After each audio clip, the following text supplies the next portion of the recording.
고난과 사명 이런 말씀의 제목으로 은혜 받는 시간 되시길 축복합니다.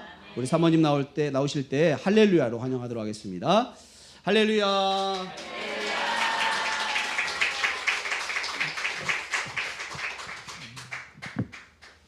안녕하십니까. 방금 소개받은 박인경입니다. 제가 어디에 여수가 있는지 그 정도만 알고 여수 근처에 온 지 몇십 년이 되었어요. 그래서 오늘 너무 오랜만에 왔는데 너무 오니까 주님의 은혜교회 안에 있는 하나님의 은혜가 너무 좋습니다. 네, 제가 이렇게 그냥 지나가는 말로 하는 게 아니고요. 이 자그마한 교회 안에 너무 아름다운 하나님의 영이 가득합니다. 저 이런 얘기 처음 해보는데 이 교회 곧 부흥하겠어요. 네, 부흥 시작을 제가 올해 70살이에요. 근데 이 말을 처음 해봤습니다. 이 교회가 정말 부흥하지 않을 수 없겠다 그런 마음이 들었고요. 또 제가 오늘 여기 온 것도 참 신기합니다. 제가 너무 바쁘고 힘들어서 웬만하면은 목사님들께서 전화하셔서 이날 되냐 강의 와달라 그러면은 제가 그날이 그 전날도 2개 했고 도무지 이 목소리도 안 나오고 안 될 것 같은데요. 맨날 요새 이러고 있거든요. 근데 제가 여기 우리 주님의 은혜교회는 목사님께서 통화를 저랑 뭘 물어보시면서 통화를 하다가 그 뭔 일인지 제가 목사님 제가 갈게요. 그런 첫 번째 교회예요. 아직 한 번도 제가 뭐 목사님들하고 통화하다가 제가 갈래요. 그래 본 적이 없습니다. 네, 하나님이 보내신 줄 믿습니다. 네, 일단 저한테는 이렇게 아름다운 교회가 있단다. 가서 은혜를 나눠라 하고 보내신 줄 믿습니다. 네, 정말 감사하고요. 제가 보통 때는 강의를 하는데 오늘은 간증을 할 거예요. 그래서 저는 항상 간증하기 전에 좀 발발 떠는 것 같아요. 왜냐하면 제 얘기를 하다가 하나님 영광 가리울까 봐.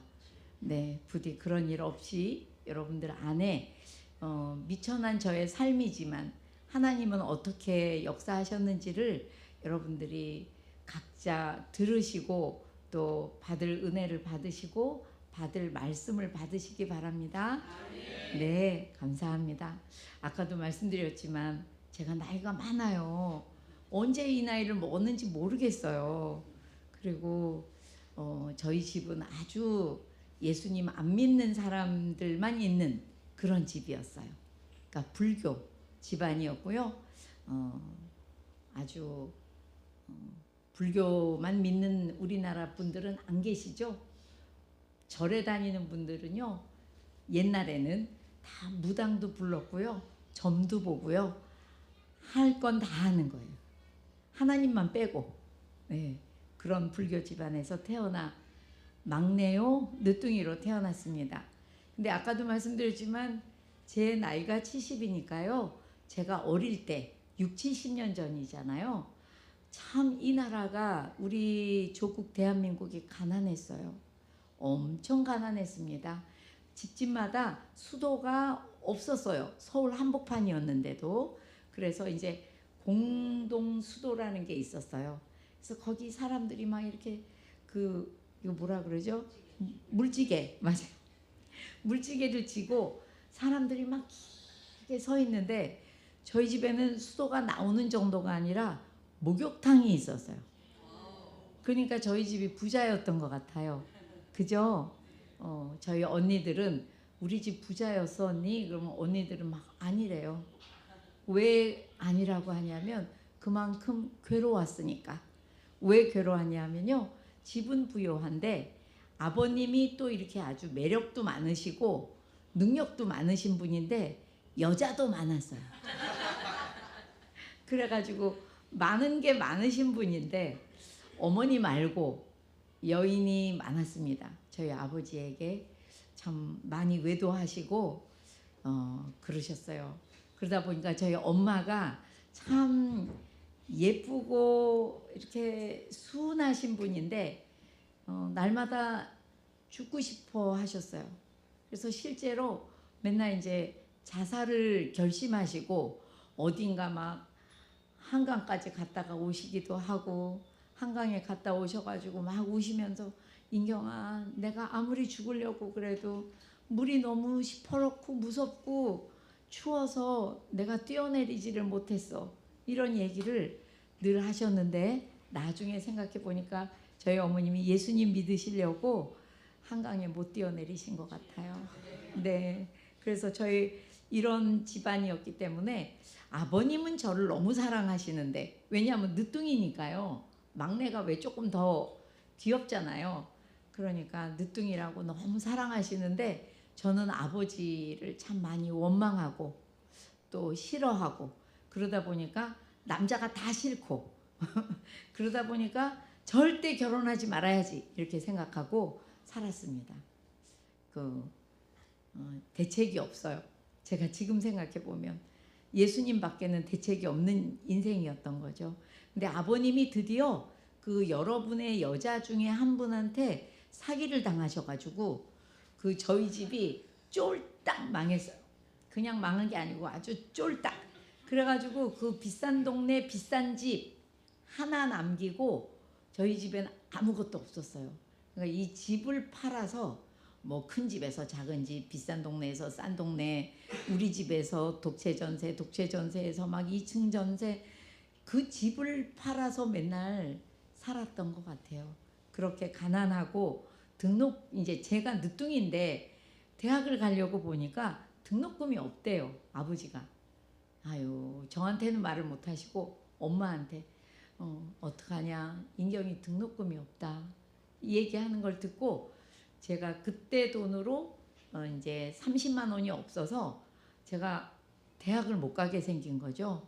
그러니까 저희 선생님이 그냥 교대를 가라. 근데 저는 교대도 너무 귀한 데잖아요. 근데 이상하게 되게 가기 싫었어요. 그런데 선생님이 뭐라고 얘기하냐면, 너희 엄마가 그러는데 네가, 그때 저희 집이 이제 인천까지 이제 막 밀려서 내려갔을 때인데, 인천에서 그 서울 교대까지 다닐 차비가 없다고 얘기했나 봐요, 저희 어머님이 선생님한테. 그러니까 저더러 너희 집 근처에 있는 그 경인교대, 그때는 인천교대였어요, 거기를 가라. 그러는데 진짜 죽기보다도 더 싫었는데, 거기라도 안 가면 갈 데가 없어요. 왜? 그때는 교대 학생들한테 나라에서 돈을 줬어요. 싸게 받은 게 아니라 돈을 아이들한테 일일이 다 줬어요. 그때 돈으로 한 학기마다 4만 원이 나왔으니까 엄청 많이 나온 거거든요. 그래서 제가 교대를 다니고 교사를 하는데, 제 마음에 내가 왜 태어났는지, 뭘 해야 되는지, 어떻게 인생을 살아야 되는지 들어본 적이 없는 거예요. 그러니까 제 마음이 너무 인생이 목이 마르고 답답하고 힘이 든 거죠. 그러니까 제가 하나님한테가 아니고 그냥 하늘에다 대고 하는 거죠. 아니, 누가 나한테 어떻게 살라고 말 좀 해주면 좋겠다. 이걸 어떻게 하면 좋으냐. 그냥 살기에는 너무 살기 싫어요. 그 어머니가 늘 자살 충동에 시달리셔서 그런지 제가 늘 살기가 싫은 거죠. 그게 되게 영이 옮아 붙는 것 같았어요. 그래서 제가 너무 인생이 목이 말라서 할 수 없이 제가 결단을 뭘 했냐면, 공부나 더 해보자. 할 줄 아는 게 그거밖에 없으니까요. 공부나 더 해보자 하고 교대에서 교사를 하다가 이제 사표를 내고, 요새 같으면 대학원을 갔을 텐데 옛날이라 이제 사범대학을 갔어요. 거기서 예수님을 만나게 됐습니다. 저를 한 사람을 둘러싸고 하나의 제 친구와 두 남자가 전혀 모르는 분들이 그냥 저를 똘똘 싸고 전도를 하기 시작했어요. 이 얘기도 하면 엄청 재밌는데, 이제 여러분이 이제 예배 시간이 이렇게 제약이 있으니까 혹시 궁금하시면 이따가 이제 밥 먹다 말씀드릴게요. 너무 재미났어요. 세 남녀가 저를 얼마나 열심히 전도했는지 제가 교회에 따라가게 됐어요. 왜냐하면 아니 이 사람들은 인생은 이런 거라고 막 얘기를 하는데 물론 동의는 안 되죠. 내가 예수님을 아직 모르니까 동의는 안 되는데 어떤 느낌이냐면 야 나는 인생이 뭔지를 모르는데 이 사람들은 인생이 뭔지를 아네. 확신에 차 있는 그 모습을 보고 교회를 한 번은 가봐야겠다 생각하고 제가 교회를 따라갔어요. 막 가는데요. 제 발은 앞으로 걸어가는데 제 몸이 가기 싫어서 막 몸이 뒤로 이렇게 가는 것처럼 갔고 층계를 올라가는데도 제가 뒤로 굴를 뻔했어요. 실제로 제가 막 다리는 막 성큼성큼 걸어가는데 마음이 가기 싫은, 그러니까 그때도 악한 영이 역사했겠죠, 그죠? 그러니까 제가 막 몸이 뒤로 이렇게 가다가 층계에서 한번 굴을 뻔도 하고 그렇게 교회를 가서 예수님을 영접하는데 그냥 그날 성령님이 제 안에 들어오셨어요. 영접 기도문을 저더러 영접하시겠냐고 물어봤어요. 옆에 분이 복음을 증거한 다음에 저에게 영접하시겠냐요. 그래서 제가 머릿속으로 어떻게 생각했냐면 아니 아직 벌써 영접하면 안 돼 이렇게 생각했어요. 그랬는데 이분이 영접하시겠습니까? 이렇게 물어보니까 제 입이 네. 정말 내가 미쳤나 이게 벌써 하면 안 된다고 생각했는데 왜 입이 말을 안 들어. 아까 왜 올라갈 때도 발이 말을 안 들은 거죠? 저는 안 올라가고 싶은데 발이 막 올라갔는데 또 영접하겠냐고 그랬더니 제가 네 그랬어요. 그랬더니 기도합시다 막 이러길래 저기요 제가 기도할 줄 몰라요. 그랬더니 영접 기도문을 읽으래요. 그래서 제가 읽었어요. 뭐라고 써 있었냐면 예수님 나와 같은 죄인을 대신해서 십자가의 죽으심을까지 읽었고 그 뒤에는 뭐라고 써 있었냐면 감사합니다 이렇게 써 있었는데요. 제가 그거를 눈으로 본 다음에 무슨 생각을 하고 있었냐면 아니 버스에서 자리만 비켜줘도 감사합니다 이러는데 내 대신 죽으신 분이 있다는데 감사합니다로 끝나도 되나? 어디 뭐 더 좋은 말이 없을까? 제가 그 생각을 하고 있는 순간 너무 기특한 생각을 했죠? 그 생각을 하는 순간 성령님이 제 안에 들어오신 거예요. 여러분들은 막 좋아서 아멘 하시는데 저는 제 눈앞에 죄인지도 모르고 25살이었거든요. 그때까지 지었던 모든 죄가 한 카트씩 제 눈앞을 지나가는데 그 죄인지 모를 때는 아무 상관이 없었는데 제가 오열을 하고 있더라고요. 정말 통회자복인 거죠. 제가 지은 죄들이 눈앞을 지나가는데 제가 얼마나 울었던지 정신을 좀 차려보니까 대학부에 갔던 거거든요. 제가 대학부 학생들이 다 집에 갔어요. 여기 저를 영접해준 이분하고 나하고 둘만 있는 거예요. 근데 보니까 여기 앞에가 얼마나 울었는지 물이 고였어요. 근데 물이 고인 게 문제가 아니고 물은 고이면 닦으면 되는데 이 코가 두 줄기가 쭉 늘어져서 얼마나 창피해요. 25살짜리가 여기 옆에 분은 남자분인데 너무 창피하잖아요. 그 어쩔 줄을 몰라 하니까 이제 휴지를 갖다 주셔서 이제 코를 닦았더니 마저 기도하래요. 그래서 또 마저 기도했어요. 제가 그날부터 우리 주 예수 그리스도가 죄인인 나를 대신해서 십자가에 죽으셨다는 그 말씀이 저를 얼마나 감동을 시키셨는지 그때마다 너무 감사하기도 하고 너무 마음이 아픈 거예요. 예수님을 십자가에 못 박은 게 어쨌거나 나이고 나의 죄이기 때문에 그때부터 제가 십자가 내가 처음 볼 때 그 찬양 있잖아요. 그 찬양은 나의 마음에 큰 기쁨 찾아와. 이 가사가 맞아요? 근데 제가 왜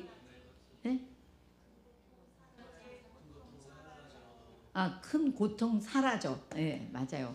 근데 제가 왜 그 가사를 잘 모르냐? 제가 그 가사를 항상 제 마음대로 고쳐 불렀어요. 어떻게? 십자가 십자가 내가 처음 볼 때에 나의 마음에 큰 고통 찾아와.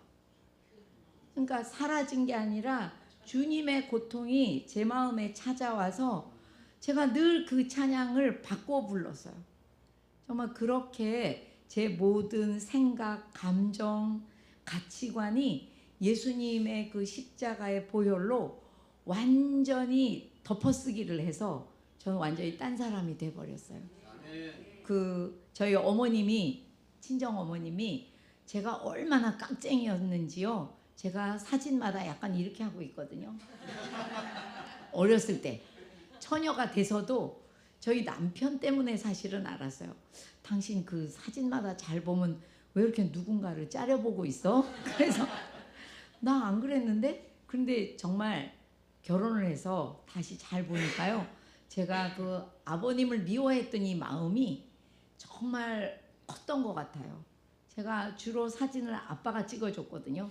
그러니까 나도 모르게 제 마음에 그 모든 미움이 얼마나 눈 녹듯이 사라졌는지 저희 엄마가 저를 보고 나중에 너 때문에 내가 하나님이 계신 것 같으니 한번 교회에 가보자. 그래서 엄마가 교회를 따라오시게 됐죠. 그러면서 제가 하나님 저 속성반에 좀 넣어주세요. 제가요 6살짜리도 아는 아브라함을 제가 몰라요. 이거 26살짜리니까 이런 걸 몰라가지고 교회를 어떻게 다닙니까? 하나님 저 좀 도와주세요. 근데 아무렇게나 된 속성반 말고요. 이렇게 기도를 했더니 제가 다니던 그 교회도 제자 훈련을 너무 열심히 잘 가르치셨고요. 또 제 친구가 저더러 내비게이터에 가자 그래서 둘이 같이 내비게이터 선교회를 갔는데 지금 생각하면 거기는 군대거든요. 군대예요. 딱 모이면 몇백 명, 한 2,000명 모여있는 강당에 다 같이 시작 그러면요. 그 주간에 외웠어야 하는 말씀 암송 있죠. 그걸 몇십 개를 박자 하나 안 틀리고 우리가 다 같이 외웠어요. 끝나면 양육받죠. 양육받았으면 다른 사람 양육하지요. 또 주중에 꼭 2번 이상 캠퍼스로 전도하러 가지요.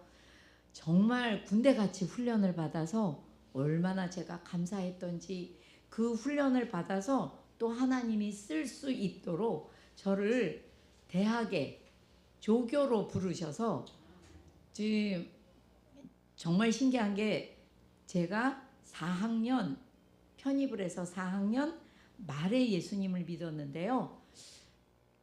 저희 교수님이 하루는 제가 예수님 믿은 지 한 달쯤 됐을까? 주임 교수님이 저를 부르셔서 야 인경아 네가 우리 과에서 제일 먼저 취직이 됐다. 너무 감사한 일 아니냐? 그러셨는데 제가 그 소식이 반갑지만 않은 거예요. 머리에 생각이 많은 거야.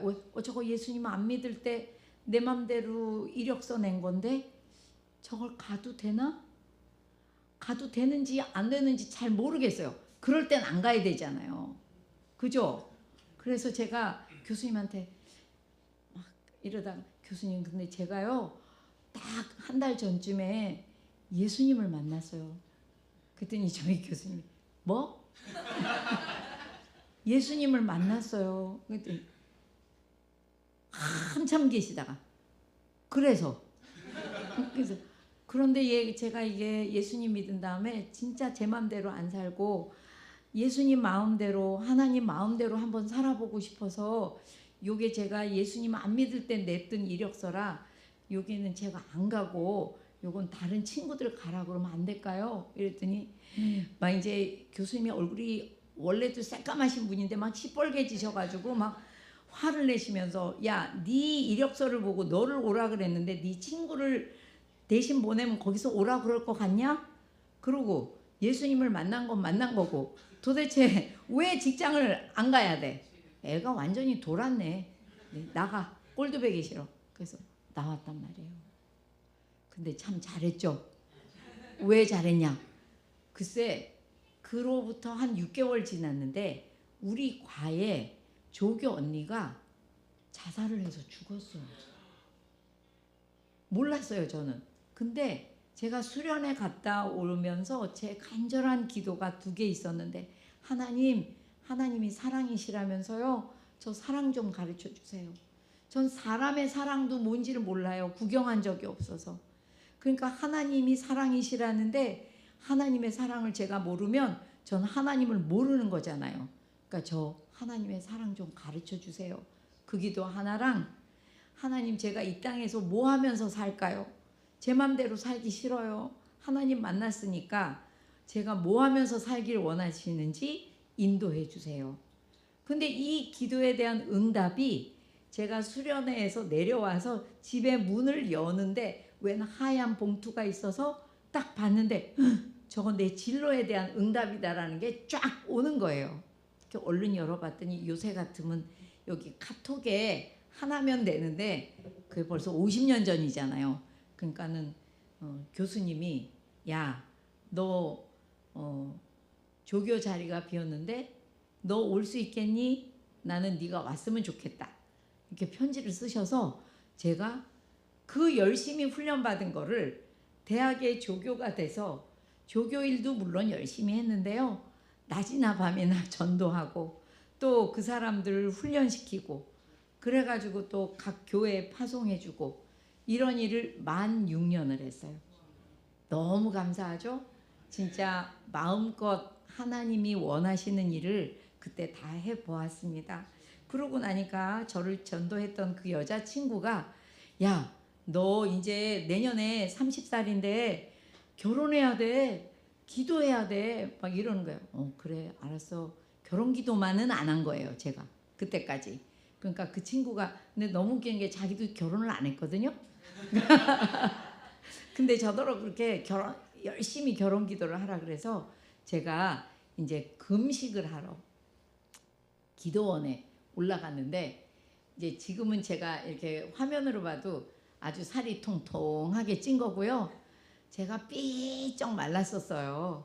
그러니까 금식하러 올라간다니까 집이 초상집이 됐어요. 저희 집이 제 이제 어쩌면 기도원에 갔다 죽는 사람도 있다는데 제가 그런 거 아니냐. 막 엄마가 가지 말라고 하시고요. 내일부터 금식이다. 그럼 오늘 밤 12시까지 뭘 먹이셨어요. 아주 막 배가 개구리 배처럼 나와가지고 이제 기도원에 갔어요. 가서 제가 이렇게 기도했습니다. 하나님, 제가 외로워서 결혼하고 싶진 않아요. 하나님, 모든 것이 하나님의 영광을 위해서 지음받은 우리라고 하셨으니까 제가 결혼도 하나님의 영광 위해서 하고 싶어요. 그러니까 만약에 제가 결혼을 안 하고 바울처럼 살아야 되는 사람이면 절대 결혼을 못하게 만들어 놔주세요. 그리고 만약에 하나님이 제가 결혼하는 걸 원하시면 정말 하나님의 영광 위에서 살 남자 하나만 저를 주세요. 딴 여자 주지 마시고. 왜냐하면 제가요, 나이도, 여러분은 25 막 이러니까 아무 감각이 없으시잖아요. 그때는 24살 되면은 다 시집을 가서 저 혼자 미혼이었어요. 그리고 그때 30살은 지금 한 42살 정도 된 거예요. 진짜 그 말이 생각이 안 났는데 맞아요. 완전 노처녀죠. 대강 노처녀 아니에요. 그러니까 하나님, 제가 너무 노처녀고요. 또 저희 집에 예수 믿는 사람도 아직은 없었어요. 왜? 아버지를 제가 전도하자마자 2주일 있다가 하늘나라 가셨어요.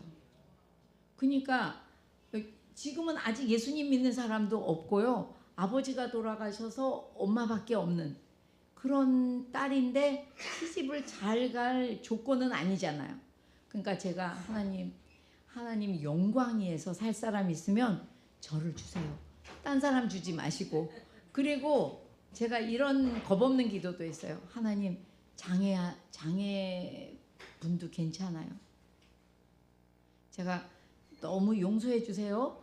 그때 몇십 년 전이라 제가 이렇게 기도했어요. 하나님, 혹시 언청이셔도 괜찮아요. 안진뱅이여도 괜찮아요. 그 남자가 하나님 영광 위에서 살 사람이면 딴 여자 주지 말고 절 주세요. 그렇게 기도했어요. 너무 겁이 없죠? 그 제가 나중에 생각했어요. 그때는 몰랐고 너무 겁없는 기도라는 것도 몰랐어요.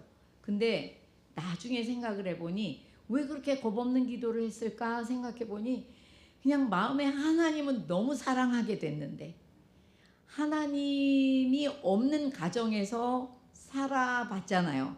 그러니까 하나님이 통치하시는, 하나님이 다스리는 가정에서 하나님께 영광을 올려드리며 순종하며 살아보고 싶었어요.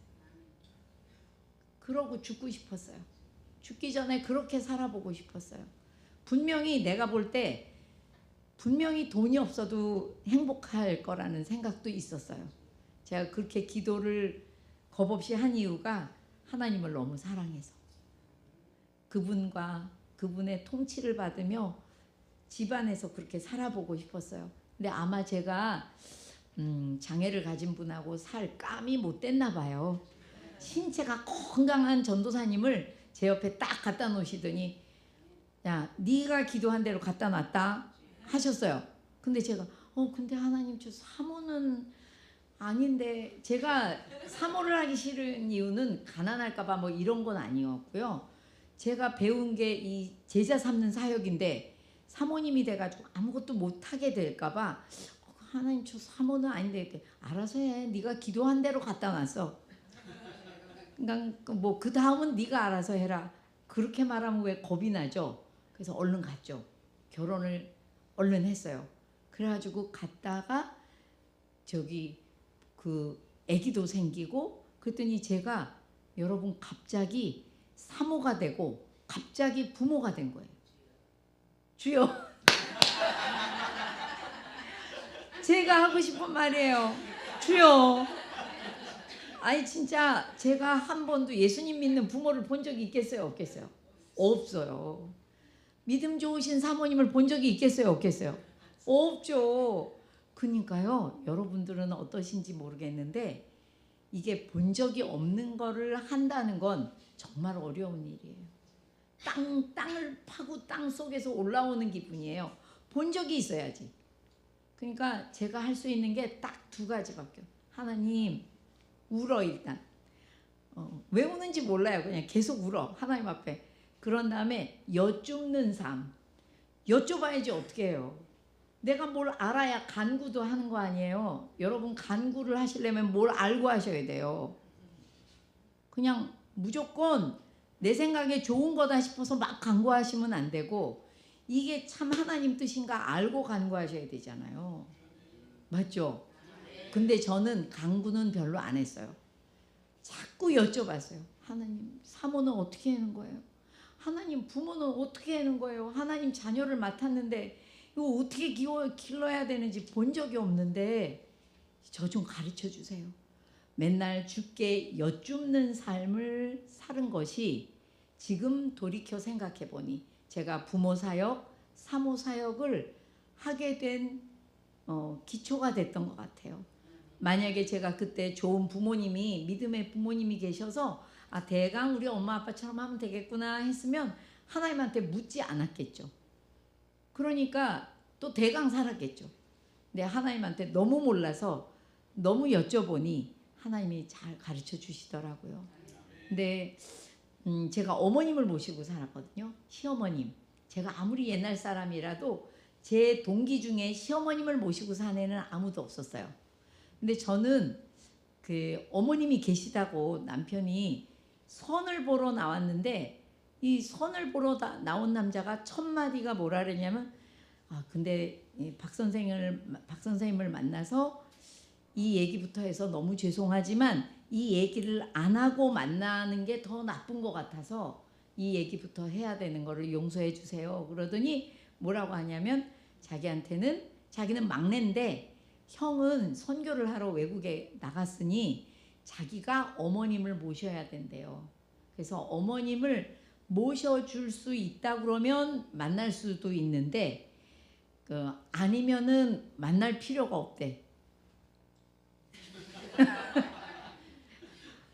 그 말부터 했어. 속으로 용서해 주세요. 강대상에서 이렇게 어쭈 세게 나온다. 그런데 제가 또 뭐라고 대답을 했냐면 아니 근데 예?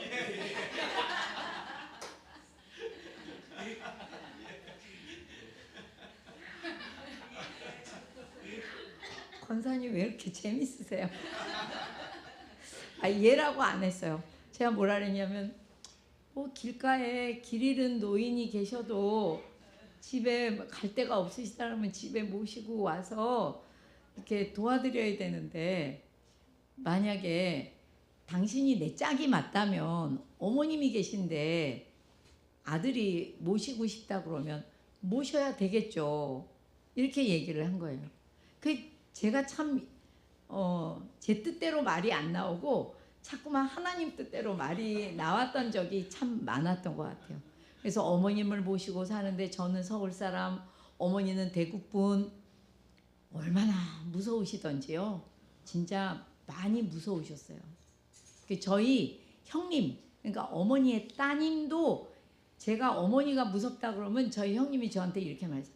야야, 당연하다. 내는 딸인데도 우리 엄마가 무서웠디라. 자네가 왜 안 무섭겠노?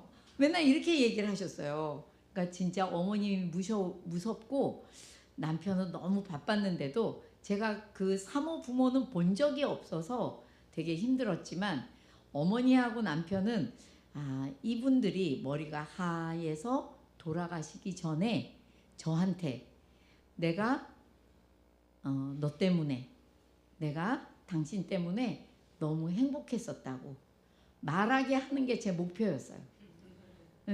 저희 어머님 아버님이 하도 싸우고 사셨기 때문에 제가 하나님을 믿고 그 사랑에 젖어 있으니까 우리 어머님하고 남편은 야, 내가 정말 죽기 전에 하고 싶은 말이 하나 있는데 당신 때문에 너무 행복했어. 너 때문에 내가 평생 너무 행복했다. 이 말을 들어보고 싶었더니 그 마음 하나로 되게 어렵지만은 않았어요. 되게 잘 살 수 있었어요. 근데 이제 저희 집이 그러니까는 전도사 가정이 돈이 뭐가 있겠어요? 가난했죠. 지금 생각하니까 남편이 돈을 되게 많이 벌어놨어요. 부산에 있는 해양대학을 나와가지고 옛날에는 왜 지금 집채만한 아파트만한 배들을 타면은 미국 사람들이 돈을 주기 때문에 돈의 단위가 달러고 달러의 환율이 요새처럼 1,000몇백 원이 아니고 몇천 원일 때니까 그냥 받으면 엄청 부자가 되는데 그거를 저희 어머님이 한 푼도 안 쓰고 계시면서 니도 쓰면 안 된다라고는 말씀을 안 하셨는데 제가 그걸 건드려 본 적이 없어요. 그러니까 굉장히 가난하게 살다가 나중에 이제 부교육자 때 교회 건축할 때 3번에 나누어서 그걸 다 드렸어요. 저희가 써본 게 없어요. 어머님이 돌아가실 뻔했을 때 우리 어머니 살릴 때 조금 써봤고 그 돈을 써본 적은 없어요. 어떨 땐 좀 아깝기도 한데 저 하늘나라에 많이 쌓여 있겠죠, 뭐. 그죠? 네. 그래서 저희 어머님하고 남편하고 가난한데 참 행복하게 살았습니다. 근데 문제는 남편이 담임 목사가 돼서 이제 교회를 갖고 위임식을 했고 14일이 되었는데 담임 목회 간지 14일 되는 날 남편은 첫 번째 대신방을 나갔고요. 그날 이제 저희 집에 딸 하나 아들 하나 8살 6살이었는데 요 아들이 이제 교통사고로 하늘나라에 가게 됐어요. 그러니까 담임 목사님으로 간지 14일이니까요. 정말 너무 눈 깜짝할 사이에 아직 짐도 다 제자리에 안 들어갔던 그런 때에 아들이 먼저 하늘나라를 갔습니다.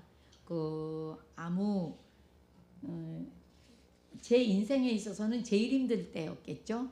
네, 저희 큰 딸이 이렇게 얘기했어요. 엄마, 내가 큰 딸이 자기 남동생을 잃어버린 거잖아요. 그러니까 또 둘이 너무 사이가 좋았으니까 자기도 너무 충격이 컸죠. 저희 큰딸도. 아이가 그 즈음에 찍은 사진을 보면 애가 이렇게 넋이 없어요. 너무 충격이 받아가지고 1, 2학년 때, 초등학교 1, 2학년 때 사진이 다 이러고 있죠. 근데도 걔가 이제 자기가 결혼을 하고, 걔도 사모가 됐거든요. 결혼을 하고 아이를 낳고 아이를 길러서 남자아이 하나 있는데, 그 아이가 지금 5살이에요. 그러니까 저희 큰딸이 요새 계속 이렇게 말하는 거예요. 엄마, 내가 내 아들을 바라보고 있다 보면은 하늘나라 간 자기 동생 이름이 시은이거든요. 시은이가 생각이 나서 엄마가 얼마나 힘들었을지 상상이 안 돼. 엄마 너무 무서워. 상상이 안 돼. 엄마가 맨날 나도 따라갈 거라고 문을 열고 귀신처럼 스르르 나가면 자기가 나중엔 원망스러웠대요. 나는 여기 있는데 엄마는 동생 찾으러 자기도 죽는다고 어디를 나가면 나는 어떡하지? 엄마 야속하다 이랬대요. 어릴 때. 근데 자기가 아들을 길러보니 엄마 너무 무섭고 어떻게 견뎠을지 상상할 수가 없어요. 이런 얘기를 하고는 했죠. 여러분들한테 여기 쓴 거 한번 읽어드릴게요. 제 책에 써 있는 건데요.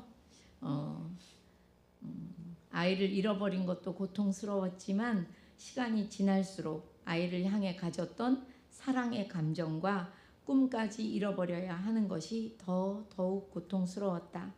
그 아이가 없는데 아무 일도 없다는 듯 아침이면 해가 뜨고 저녁이면 달과 별이 떴다. 다시 아침이면 버스가 다니고 동네 아이들은 제잘되고 있었다. 나에게 아들이 없는 세상은 아무런 의미가 없고 모든 것이 빛을 잃어 아침이나 낮이나 밤이나 캄캄한데 세상은 야속하리만큼 아이만 지우개로 지워낸 듯 그대로였다. 나는 그 처절한 고통 속에서 그제야 비로소 한 영혼이 천하보다 귀하다는 하나님의 말씀이 어떤 말씀인지를 알게 되었다. 아들이 없는 나에게 온 천하가 아무 의미가 없는 것처럼 하나님에게는 한 영혼이 천하보다도 귀중하고 무거운 무게인 것을 십자가의 사랑에 가슴이 절절히 감동하고 감사하며 알고 있는 줄만 알았던 그 말씀을 실은 내 머리로만 알고 있었음을 깨닫게 되었다. 아들을 잃고 나니 한 영혼이 천하보다 더 귀하다는 그 말씀이 살아서 나의 온 몸과 세포 하나하나 속으로 아프게 파고 들어와 살아있는 말씀이 되었고 실존이 되었다. 제가 간증을 하려고 그래도 이제 너무 오래돼서요. 그때 제 감정이 생각이 안 날 때가 있어요. 그래서 차라리 책을 읽어드리는 게 낫겠다 생각한 지 한 1년 되었습니다. 다니엘 때부터 읽기 시작했어요. 그러니까 차라리 그때 감정을 제가 알겠더라고요. 근데 사모잖아요. 목회를 해야 되잖아요. 근데 정말 여러분들이 이해가 되실는지 모르겠는데 제가 한 영혼이 천하보다 귀하다는 그 하나님의 마음을 그냥 얼추 아는 게 아니라 제 세포 하나마다 다 알알이 새겨 놓으시고 나니까 우리 성도들을 보니까요. 이분들 한 분 한 분이 걸어 다닐 때마다 하나님의 사랑을 저희 부부가 보고 읽게 되는 거예요. 그러니까 정말 눈에 넣어도 아프지 않는 성도들이고 너무 소중한 거죠. 성도들이. 그러니까 아들을 잃고 정말 죽을 만큼 힘이 드는데 성도를 보면 행복한 거예요. 그걸 누가 이해를 하겠어요? 저도 이해가 안 되는데. 그래서 남편과 저는 굉장히 행복한 목사요, 사모였던 것 같아요. 그 힘들다는 목회를 하는데 정말 행복했습니다. 가끔 가다가 눈에 넣어도 아프지 않은 사람만 있는 게 아니고 내 눈을 콕콕 찌르는 사람도 가끔 있죠. 성도 중에는 있어요. 근데 옛날 같으면 아우 너무해, 왜 이렇게 나를 찔러대, 이럴 텐데요. 그 아들을 잃고 하나님의 사랑을 알고 나니까요, 그 사람도 어떻게 제 눈에 보이냐면 얼마나 어릴 때부터 지금까지 살아온 세월이 힘들고 아팠으면 좋아요, 사랑 좀 주세요, 이런 말들을 이렇게 앞에 와서 쿡쿡 찌르면서 할까, 그게 이해가 되는 거예요. 그래서 실제로 정말 그 저를 아프게 하는 성도들, 저를 아프게 하는 성도들이라 봤자 이 정도예요. 뭐 이렇게 웃으면서 아유 집사님 안녕하세요, 그러면 그런 집사님이 한 분 계셨어요. 사모님 왜 이렇게 웃고 다녀요? 뭐가 좋아서? 참네, 이러고 가는 거야. 근데 나도 참네. 아니 내가 뭘 말하려고 했는데 할 말도 별로 없지만 뭔가 말하려고 했는데 말할 새도 안 주고 또 가버리는 거예요. 그러니까 집에 오면 막 생각하죠. 내가 뭘 잘못했지? 너무 웃고 다녔나? 그만 웃어야 되나? 막 별의별 생각을 다 하는데 어리석은 생각이죠. 저녁에 그 사람을 위해서 밤 기도를 하러 가잖아요. 그러면 그 사람이 어렸을 때 울었을 법한 통곡이 제 안에서 막 쏟아지는 거예요. 만약에 그 밤에 누가 성도들이 와서 기도했으면 목사님 집에 무슨 일이 있나 싶을 정도로 제가 우는 거예요. 근데 제가 우는 게 아니고 제가 알고 울어. 이분이 울었던 거예요. 어려서부터. 나중에 그분의 삶을 다 들어보면 그 울음을 울 수밖에 없었겠구나. 엄마가 동생 넷을 놔두고 엄마 아버지가 동시에 돌아가신 거예요. 그러니까 이분은 첫째였잖아요. 그러니까 이 동생들을 키운 인생이 정말 너무 힘들었어요. 그러니까 웃는 제가 뭐가 그렇게 이쁘겠어요. 저 여자 왜 저렇게 웃는 거야? 꼴 보기 싫어. 이런 마음이 있었겠죠. 그래서 제가 그렇게 행복한 목회를 하는데 여러분, 남편이 담임 목회를 한 지 18년이 되었어요. 그래가지고 남편이 만 56살이 되었는데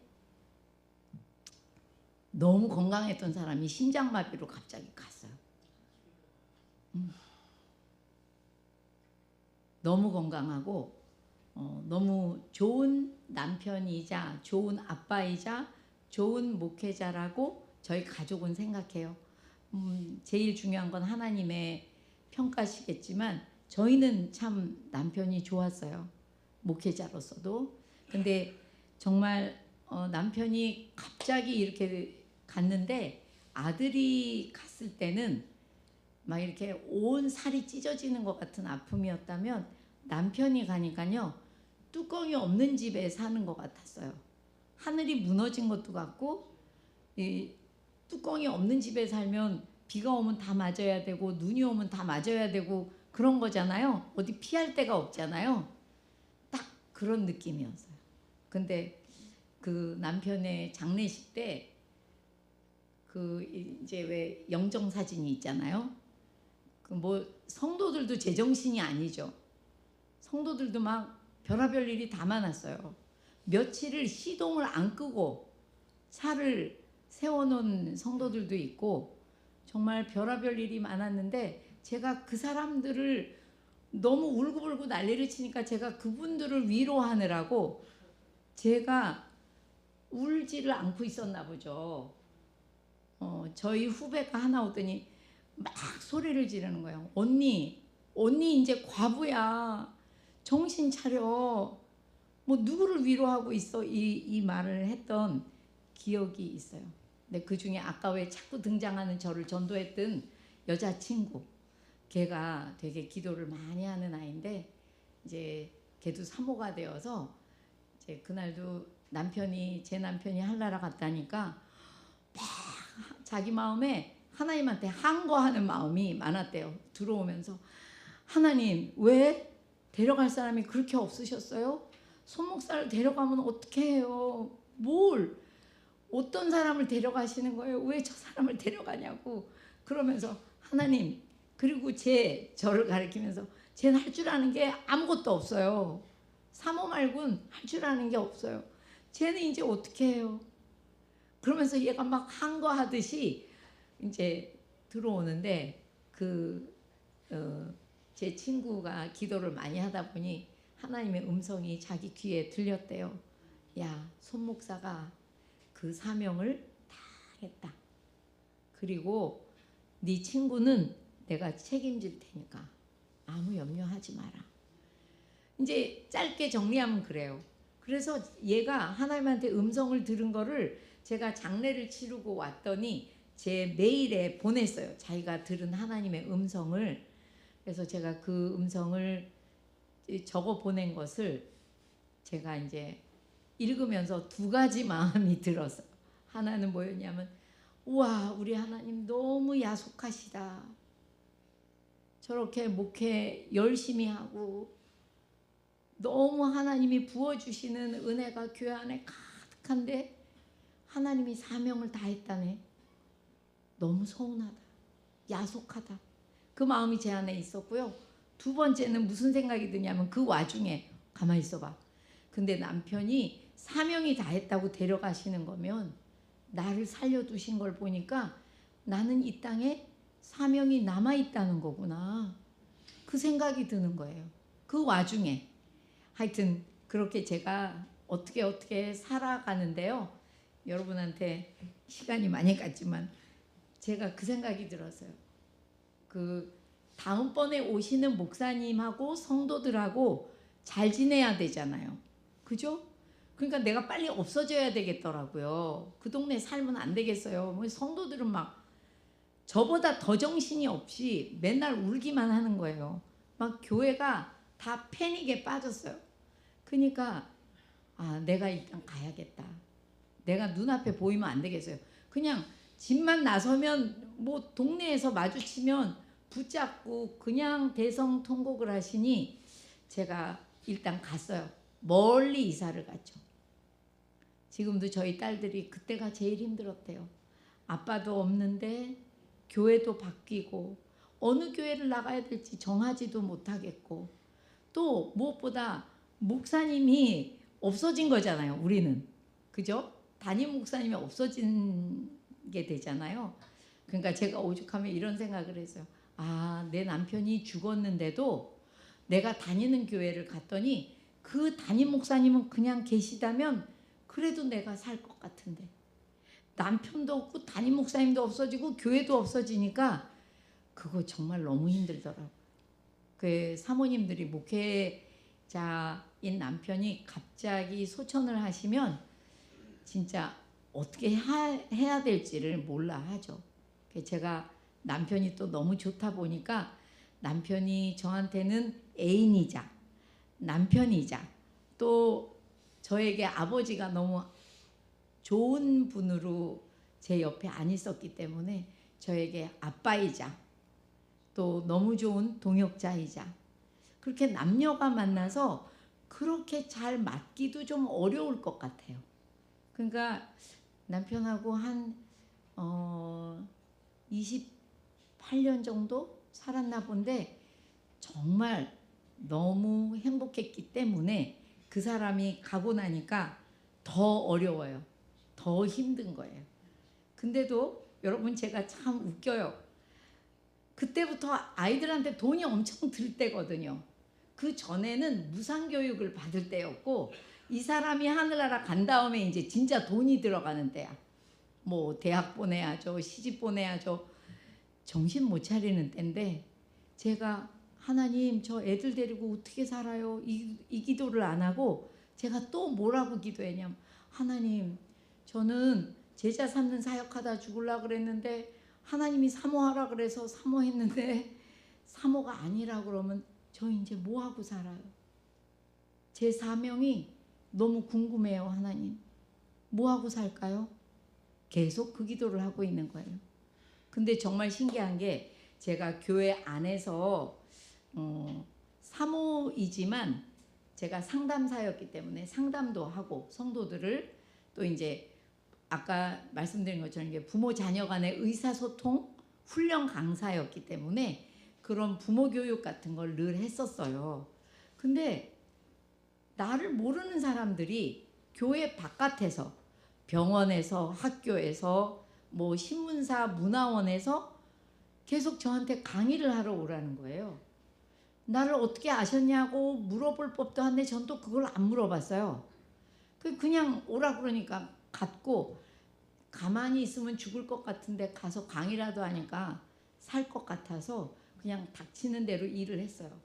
근데 그러다 보니까 일이 점점 많아지기 시작하는데 한 7년 되니까요, 하나님이 저를 가만 놔두지 않으시고, 야 인경아, 너 부모 교육 지금 하는 거 내가 조금 더 이거를 구조화 시켜줄게 이러면서 몇 가지 가르쳐 주셨어요. 부모들은 그렇게 강의한다고 잘 안 바뀌어. 그러니까 너 제자 훈련하듯이 훈련을 해야 돼. 그러니까 20명 넘으면 안 돼. 20명까지만 받아. 그리고 또 하나, 프로세스, 과정이어야 돼. 뭐냐면 1학기 배운 사람만 2학기 할 수 있고 2학기 배운 사람만 3학기 할 수 있다. 별의별 걸 다 가르쳐 주셔서요, 부모 학교가 딱 틀이 잡혔어요. 물론 제가 하던 건데, 뭐 제가 하던 것도 저희 아이들 어릴 때 가르쳐 주셨던 거죠. 하나님, 제가 맨날 여쭤봤다고 했잖아요. 그게 이제 딱 부모 학교가 되어서 부모 면허라는 책을 쓰게 됐죠.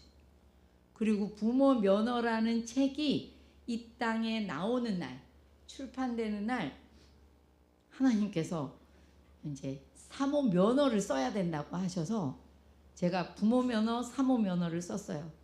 근데 하나님이 사모 면허까지 썼더니 하나 더 쓰래요. 그래서 뭐가 남았냐니까 부부 면허가 남았대. 갈수록 책이 어려워져요. 부부 면허가 제일 어려워요, 여러분. 부부들이 비성경적으로 사는 정도가 아니고 반성경적으로 살거든요. 그래요, 안 그래요? 아니, 제가 잘못 알고 있는 거예요? 성경대로 살려면 내 몸보다 더 위해줘야 돼요, 아내를. 그 성경대로 살려면 아내는 남편의 겉모습만 보지 말고 이 남편 안에, 질그릇 안에 담겨있는 하나님이라는 그 보배로운 보배 때문에 진짜 존경하고 순종해야 되는 거 맞잖아요. 우리 그렇게 잘 못 살잖아요. 그래서 부부 면허가 너무 힘들 것 같긴 해요. 근데 여러분, 이 부모 면허를 쓰면서 제가 여러분들한테 알게 된 거 한 가지만, 요만큼만 얘기하면, 하나님이 저한테, 하나님, 부모는 뭐 하는 사람이에요? 그랬더니 하나님께서 그러시더라고요. 아이의 참 부모는 네가 아니야. 아이의 참 부모는 나다. 하나님이다. 아멘이시죠? 그 제가 원래 좀 따지는 걸 좋아해요. 그래서 제가 하나님, 그러면 저는 애를 낳았는데 저는 부모는 부모잖아요. 저는 무슨 부모예요? 어떤 부모예요? 그랬더니 너는 내 아이를 잠깐 맡아서 키우는 양부모. 잠깐 맡아 키우는 위탁부모. 알겠어? 모르겠어? 제가 그 하나님의 음성을 깨닫고 난 다음에요, 정말 무서웠어요. 내가 이거를 몰랐으면 하나님 자식을, 하나님 자녀를 내 마음대로, 이 부족한 내 마음대로 키웠겠구나. 그게 얼마나 무서웠는지 몰라요. 그래서 부모는 자녀들에게, 너희에게 참 부모가 있으니 하나님 아버지시고, 하나님 아버지를 알기만 해도 복이 많은 인생이 된다고 가르쳐 주셔야 돼요. 그래서 제가 가끔 이런 얘기도 많이 했어요, 우리 딸들한테. 얘들아, 알고 보면 너희랑 나랑 저기 자매지간이야. 그랬더니 저희 애들 어렸을 때, 엄마, 왜 우리가 자매야? 너도 하나님한테 아버지라고 그러지? 나도 아버지라고 하잖아. 하나님한테는 손자, 손녀가 없대. 다 자식이야. 근데 우리는 하나님을 참 부모님으로 알고, 하나님을 알기만 해도 복 받기 때문에 하나님을 아는 방법이 하나 있는데, 하나님의 말씀을 정말 사랑하고 가까이하고 읽고 묵상하고 기억하려고 노력하고 그럴 때마다 저절로 복이 있는 인생이 된대. 그래서 그렇게 산 사람 누구 있어요? 미국의 링컨. 엄마가 12살 때 죽었어요. 저희 아이도 막내는 13살 때 아빠가 돌아가신 거예요. 그러니까 그 마음이 얼마나 헤매고 돌아다녔는지를 제가 알기 때문에 링컨이 얼마나 힘들었겠어요. 엄마가 갑자기 죽은 것도 아니야. 그 집은 늘 병약하다가 엄마가 돌아가셨기 때문에 엄마가 미리 말씀 많이 하셨다죠. 네가 힘들 때마다 성경을 읽어라. 그리고 성경을 아는 만큼 네가 하나님을 아는 거고 하나님을 알면 어려움을 얼마든지 이겨낼 수 있다. 그 얘기를 늘 해줬다잖아요. 링컨의 어머님이. 이제 그 얘기를 해줘야 되는 거죠. 근데 이제 트럼프 아저씨는 어때요? 맨날 성경을 들기는 하는데 보면 안 읽었는지 반짝반짝 하잖아요.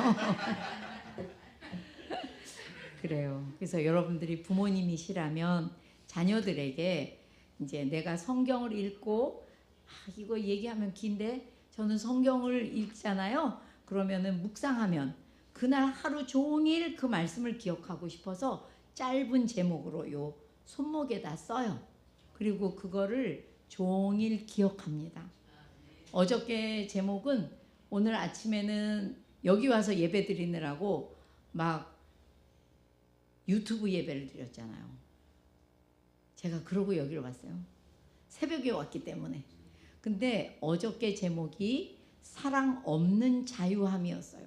그러니까는 바울 선생님이 우리들한테 너희한테 자유가 있지만 사랑 없이 막 자유를 쓰다간 믿음 약한 사람들 다 믿음 없이 만드니까 실족하게 만드니까 자유를 네 마음대로 쓰지 말고 차라리 사랑을 가지고 자유함을 쓰지 않겠다 생각하라는 말씀이었거든요.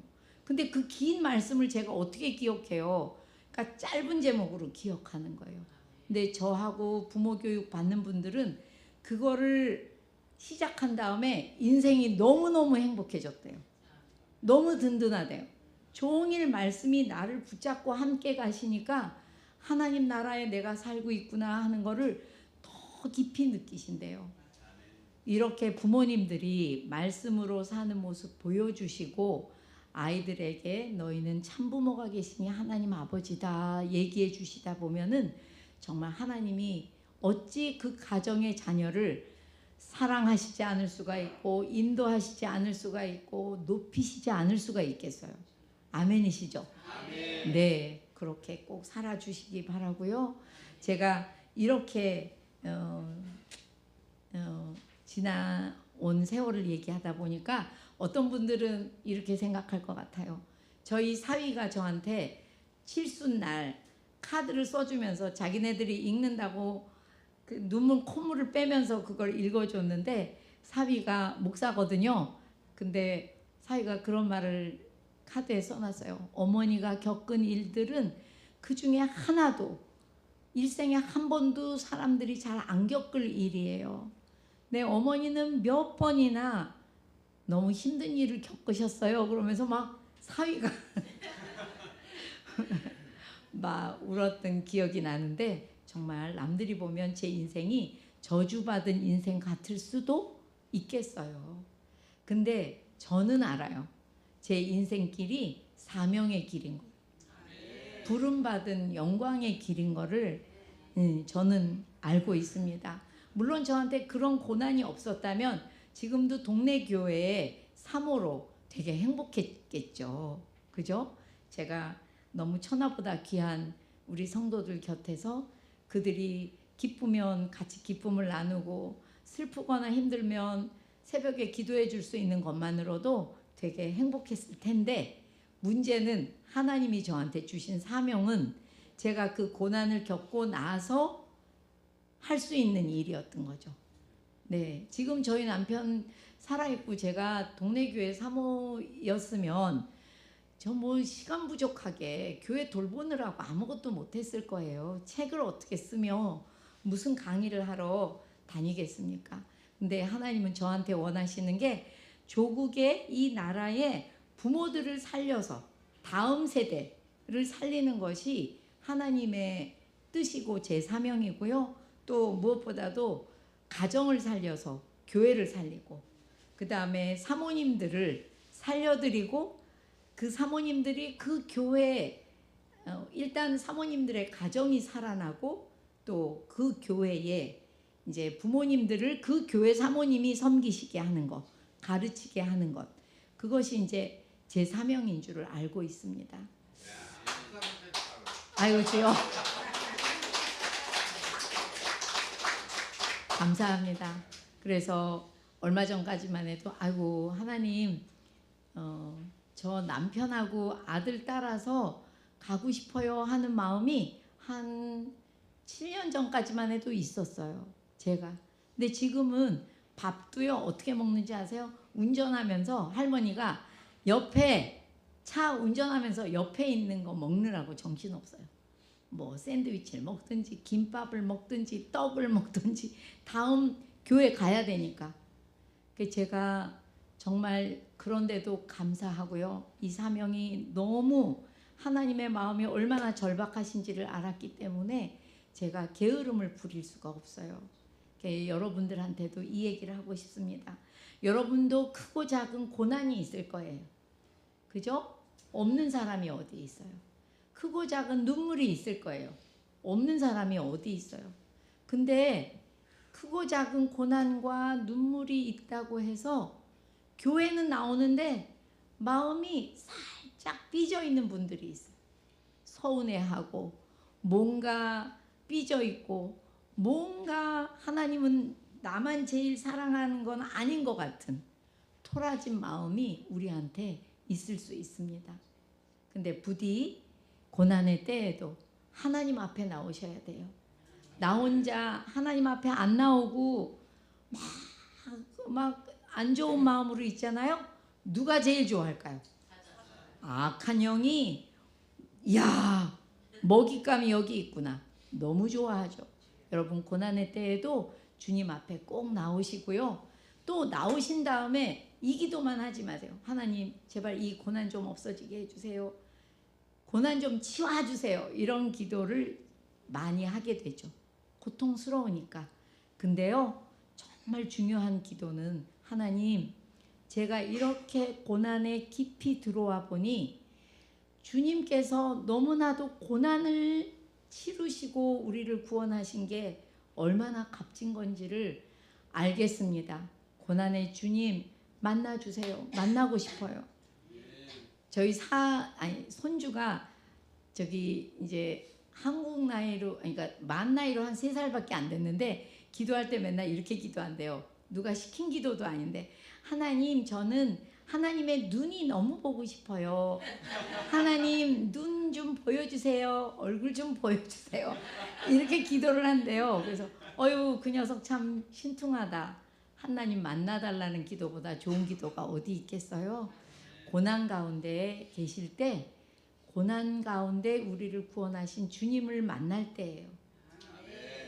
하나님 얼마나 깊은 고난 가운데 하나님은 아들 잃은 고난 가운데 주님은 당신의 몸을 드리면서까지 우리를 구원한 그 고난의 주님을 만나시는 그 소중한 시간이 되시면 어느덧 고난은 없어지고 사명이 내 앞에 딱 와 있을 거예요.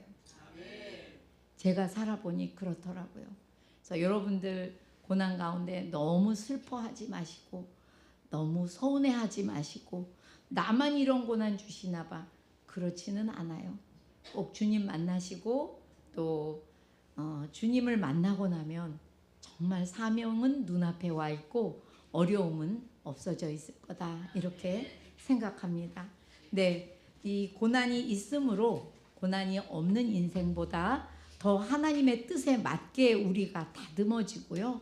하나님의 영광을 크게 드러내기에 합당한 모습으로 하나님이 우리를 인도하신다 하는 것 잊지 마시고 여러분들 햇볕이 여름 되니까 너무 따갑죠? 그죠? 네. 나무도 그렇겠죠? 네. 근데요 나무도요 햇볕을 많이 받은 쪽이 가을이 되면 단풍이 예뻐요. 그늘에 쉬엄쉬엄 자란 애들보다 떼학볕만 받고 자란 애들이요, 어느 순간 되면 가을에 고기만 단풍이 제일 예뻐요. 여러분의 인생도 고난 가운데 있어도 그 고난 때문에 주님을 여러 번 불렀고 주님을 만났던 사람은 그 해가 저물어서 나이가 먹어갈 때 내가 언제 이렇게 아름다운 인생이 되었지? 그런 단풍 같은 인생이 될 거다라고 생각합니다. 네, 간단하게 기도하고 마치겠습니다. 사랑이 많으신 하나님 아버지, 오직 고난을 통하여, 모진 고난을 통하여 목숨을 주시면서 우리를 구원하신 우리 주 예수님을 기억해 봅니다. 그 주님 앞에 저희들은 오직 복을 구하며, 오직 복을 또 구하며 그렇게 살아가지 않도록 도리어 하나님 크고 작은 고난을 만날 때마다 하나님을 찾고 하나님을 만나고 무르익은 과일처럼 하나님의 뜻을 깨달아 사명자로 힘있게 설 수 있도록 주님 저희들과 함께 걸어가 주시옵소서. 오늘 이곳에 찾아와 정말 아름다운 교회를 만나게 해주시니 감사합니다. 주님의 은혜교회 위에 하나님이 부으시고자 작정하신 은혜가 있고 부흥이 있는 것을 보았습니다. 하나님 역사하여 주시옵소서. 나 한 사람은 빠져도 되겠지가 아니라 나 한 사람을 통하여 이 교회가 부흥할 것을 믿고 힘있게 살아드릴 수 있도록 주여 역사하여 주시옵소서. 그렇게 하실 우리 주님을 찬양하옵고 우리 주 예수님의 이름으로 기도드립니다. 아멘.